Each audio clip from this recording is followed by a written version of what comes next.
अगर आपके bank account में 10,000 रुपए है और आपने वो 10,000 एक्सचेंज आईडी में डिपॉजिट कर दिए, आपने गेम प्ले किया, बहुत सारी बेट्स की और उसके बाद आपकी 10,000 की आईडी हो गई 20,000 और फिर आपने 10,000 विड्रॉल करके अपने बैंक में ले लिए। अब मेरा एक सवाल है आपसे, आपके एक्सचेंज आईडी में 10,000 है, आपके बैंक में 10,000 है, तो टोटल आप कितना प्रॉफिट में हो? ये एक ऐसा सवाल है जिसका उत्तर आपको बहुत पहले से मालूम होना चाहिए था। अगर आपका आंसर ये है कि आप 10,000 के प्रॉफिट में हो, तो ये गलत जवाब है, क्योंकि आपके बैंक अकाउंट में 10,000 थे, अभी भी आपके अकाउंट में 10,000 ही है, तो आप इस टाइम पे नो लॉस नो प्रॉफिट में हो मेरे भाई, क्योंकि एक्सचेंज आईडी में जो पैसा है वो कंपनी का है, आपका नहीं है। इसी वजह से बहुत सारे लोग लॉस कर देते हैं। वो ये सोचते हैं कि भाई मैं तो प्रॉफिट में हूँ, बट मेरे भाई जब तक आपके बैंक अकाउंट में पैसा जमा नहीं होता है और जो आपके बैंक अकाउंट में पहले का अमाउंट था उससे आगे कितना अमाउंट बन गया है वो आपका प्रॉफिट है।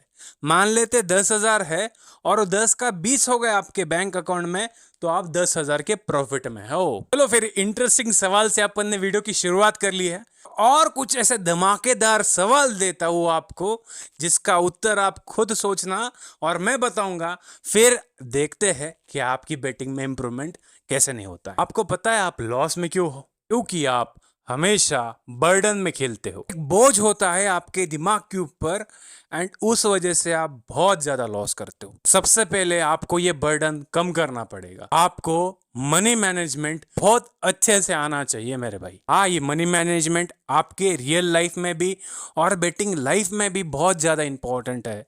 अगर आप रियल लाइफ में मनी मैनेजमेंट अच्छे से कर लेते हो तो बेटिंग में 101% आपका मैनेजमेंट अच्छा ही होने वाला है। एक और सवाल आपसे करता हूँ, ठीक है? अगर आपने किसी से लोन लिया है 1,00,000 रुपए, उसका इंटरेस्ट है 10% पर ईयर, मतलब आपको 1 साल के बाद 1,10,000 रुपए देने हैं। और दूसरा एक ऑप्शन आपके पास ये है, आपको 1,00,000 रुपए मिले हैं और आपको हर मंथ 2% देना है, तो आप कौन सा ऑप्शन चूज करना पसंद करोगे? बताओ कमेंट सेक्शन में। मैं बस मेरी थिंकिंग बता रहा हूं। देखिए, मेरे पास अगर 1,00,000 रुपए है और मुझे 1 साल के बाद में उसका 10% देना है, तो मेरे ऊपर तो बिल्कुल भी बर्डन नहीं रहेगा, क्योंकि 1 साल बहुत लंबा टाइम होता है और अगर मैं अच्छे से मैनेजमेंट करूंगा तो मैं आराम से मंथ का 2% 3% निकाल सकता हूँ और पूरे साल का मिला के मेरा 30% 20% तो प्रॉफिट हो जाएगा। तो इसके बाद में मैं अगर मेरा इंटरेस्ट भी दे देता हूँ, मैं अमाउंट भी दे देता हूँ, फिर भी मैं कुछ ना कुछ तो प्रॉफिट में ही हूँ। और वही दूसरा ऑप्शन जो मेरे पास है कि मंथ का मुझे 2% देना है, तो इसमें दिक्कत यह है कि मेरे ऊपर बर्डन है। जैसा टाइम बढ़ता जाएगा मेरा रिस्क लेने का मन बढ़ता जाएगा और उसमें मेरा बर्डन भी बढ़ता जाएगा और इसमें हो जाएगा मेरा बहुत अच्छा खासा लॉस। मैंने एक आपको छोटा उदाहरण दिया है 2% का और 10% का।